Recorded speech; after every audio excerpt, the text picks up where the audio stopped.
Alors, mes amis, aujourd'hui, avec la liturgie, on va célébrer le baptême de Jésus, mais le baptême de Jésus, ça peut pas ne pas nous renvoyer à notre propre baptême. C'est une grande chose que le baptême. Ça a perdu beaucoup de chance pour nos sociétés. Et de fait, le baptême ne peut pas être significatif si on n'a pas la foi. C'est pas une réalité qui est d'abord matérielle, c'est une réalité qui est spirituelle. Et j'aime bien, quand j'utilise le mot spirituel, rappeler que le spirituel, c'est pas ce qu'il y a, c'est pas désincarner le spirituel. Non, le spirituel, c'est d'être capable de voir comment, la façon qu'on vit notre être, qu'est-ce que ça engendre. Le spirituel, c'est ce que ça engendre. Et quand on est conscient de ce que ça donne d'être comme on est, ben on peut décider de vouloir changer parce que c'est pas nécessairement mirobolant. Alors, la première lecture qui nous est proposée, c'est le texte sur Noé. Après le déluge, Dieu dit à Noé et à ses fils, « Bien, voici que moi, j'établis mon alliance avec vous, avec tous vos descendants et avec tous les êtres vivants qui sont autour de vous. » Bon, etc. Puis là, il va les nommer. Le déluge, ça l'a détruit. Mais Dieu veut pas la destruction. Et donc, dans ce texte-ci, il va faire alliance avec eux et avec toute cette création qu'il désire voir se perpétuer. Dieu n'est pas satisfait par la destruction. Il est désolé. Et parfois, il peut pas l'empêcher parce que on le lui impose. Dieu, il veut pas la violence conjugale. Il veut l'harmonie conjugale. Il se propose même pour la bâtir avec nous. Mais nous, si on dit, on n'a pas besoin de toi, ben ça donne ce que parfois ça donne. Et plutôt que de se réaliser ensemble, on se détruit ensemble. Alors, oui, j'établis mon alliance avec vous. Aucun être vivant ne sera plus détruit par les eaux du déluge. C'est toute une promesse. Il n'y aura plus de déluge pour ravager la terre. Et il dit, voici le signe de l'alliance que j'établis entre toi et moi, et vous, avec tous les êtres vivants qui sont autour de vous, pour toutes les générations à venir. Et le signe qu'il va nous donner, c'est l'arc-en-ciel. Et cet arc-en-ciel, c'est pour que Dieu se souvienne, lui, de son alliance. Entre moi et vous. Le premier, c'est lui. Et c'est un signe qu'il nous donne à nous, mais un signe qui, pour lui rappelle sa promesse de non-destruction de la terre. Lorsque je rassemblerai les nuages au-dessus de la terre et que l'arc-en-ciel paraîtra au milieu des nuages, je me souviendrai de mon alliance avec vous. C'est quand même bouleversant comme texte. Et avec tous les êtres vivants. Il y a une alliance fondamentale. Il y a une alliance de non-destruction. Et les eaux ne produiront plus le déluge qui détruit tout être vivant. Alors,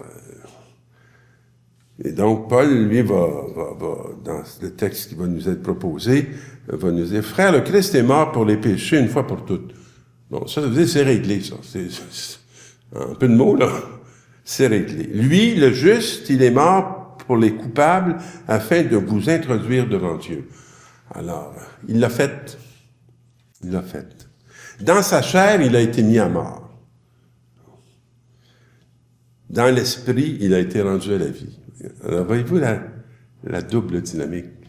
Sa chair a été livrée à la mort, mais pas son âme, pas son esprit, et pas son alliance, pas son appartenance au Père. Son appartenance au Père a fait qu'il est ressuscité. Et c'est ainsi qu'il est allé proclamer son message à ceux qui étaient prisonniers de la mort. C'est nous. On ne sait pas comment sortir. Puis on ne peut pas y arriver par nos propres moyens. Ceux-ci, jadis, s'étaient révoltés au temps où se prolongeait la patience de Dieu. C'est une belle expression, hein? Au temps où se prolongeait la patience de Dieu. Il y en a, il y a une patience infinie. Il n'est pas pressé pour que on se détruise. Il y a des gestes qui ne posent pas. Il patiente. Et quand Noé construisit l'arche dans laquelle un petit nombre de personnes, 8 en tout, furent sauvées à travers l'eau, c'était une image du baptême qui vous sauve maintenant. Être baptisé, ce n'est pas être purifié des souillures extérieures.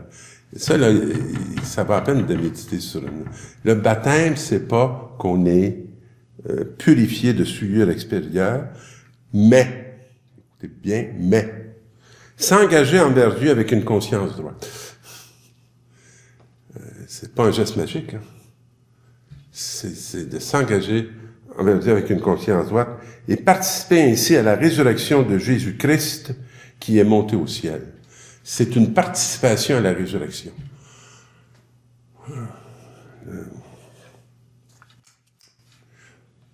Moi, une des grandes découvertes que je pense que j'ai fait dans mon ministère auprès de mes jeunes frères et sœurs handicapés, alors que souvent, quand je les préparais à la première communion, la grande préoccupation, j'en ai déjà parlé, c'est de dire, mais pensez-vous qu'ils comprennent? Pensez-vous qu'ils peuvent faire la première communion? Est-ce qu'ils comprennent? Et j'aurais le goût de vous dire que moi, je renverrai la question. Puis dire, je ne sais pas s'ils comprennent, mais moi, je sais qu'ils sont prêtres, prophètes et rois. Alors, est-ce que pour vous, ils sont autre chose que des handicapés? Parce que pour moi, ils sont prêtres, prophètes et rois. Et ils ont une mission. Et ils peuvent aussi comprendre la première communion, parce que c'est la première rencontre avec l'amour infini que Dieu a pour nous de façon personnelle. Aimez-les, puis ils vont comprendre. Réduisez-les, et ils vont être réduits. Et ne leur révélez pas la grandeur et la dignité de leur être en Jésus-Christ, puis ils ne le connaîtront pas. Mais ils peuvent tout comprendre ça si nous, on est à la hauteur de notre mission de leur dire qu'ils sont bien plus que juste des êtres marqués par un handicap. Prêtres, prophètes, rois, capables de se donner, capables d'annoncer dans quelle direction on trouve Dieu, et rois capables d'établir un règne. Hein? Et moi, je peux vous jurer que parfois, leur présence seule fait advenir le règne de Dieu au milieu d'un groupe. Alors, l'Évangile, c'est très simple, Jésus venait d'être baptisé. Aussitôt, l'Esprit le pousse au désert. Et ça tarde pas, hein? Alors, il part. Et dans le désert, il reste 40 jours. Tenté par Satan. Qu'est-ce qu'il est allé faire au désert pour être tenté par Satan? C'est ce qui se passe. Il vivait parmi les bêtes sauvages et les anges le servaient. J'ai l'impression que c'est un peu l'image de nos vies. Vivre parmi les bêtes sauvages et d'être servi par Dieu. On a beau dire qu'on est les serviteurs, et c'est vrai, de Dieu, mais c'est d'abord lui qui nous sert à travers ses anges. Et je vous souhaite tellement d'être les anges du Seigneur qui servent leurs frères et leurs sœurs. Alors, après l'arrestation de Jean-Baptiste, Jésus partit pour la Galilée. Ça aurait été une bonne occasion pour lui d'aller se cacher. Mais non, il se cache pas. il va commencer sa vie publique. Au moment où Jean-Baptiste est arrêté, il commence sa vie publique. Il s'expose. D'ailleurs, on l'avait caché depuis qu'il était au monde. Et ça sera pas évident toujours pour la famille de Jésus qui s'expose, eux qui avaient cette habitude, comme peuple élu, de protéger le Messie en se protégeant d'Hérode et en se cachant.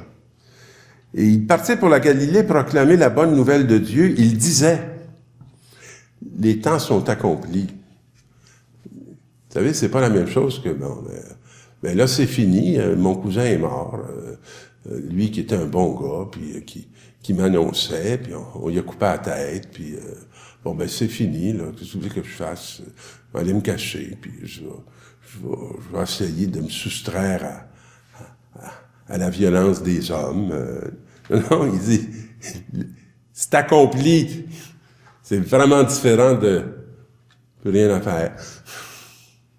Oh, il y a encore quelque chose à faire. Le règne de Dieu est tout proche, puis vous allez le toucher, vous allez le voir, vous allez l'expérimenter. Puis lui, ben, il va faire ça, il va faire même ça sur sa croix, là. Convertissez-vous et croyez à la bonne nouvelle, la mort est vaincue. Puis, la meilleure façon de montrer que la mort est vaincue, pour que ça soit pas juste des mots, c'est de ressusciter. Ben, il a fait ça. Puis il nous a dit que nous, on était témoins de cette bonne nouvelle, que nous étions tous appelés à la résurrection, comme le dit Paul dans la lecture qu'on a lue juste avant.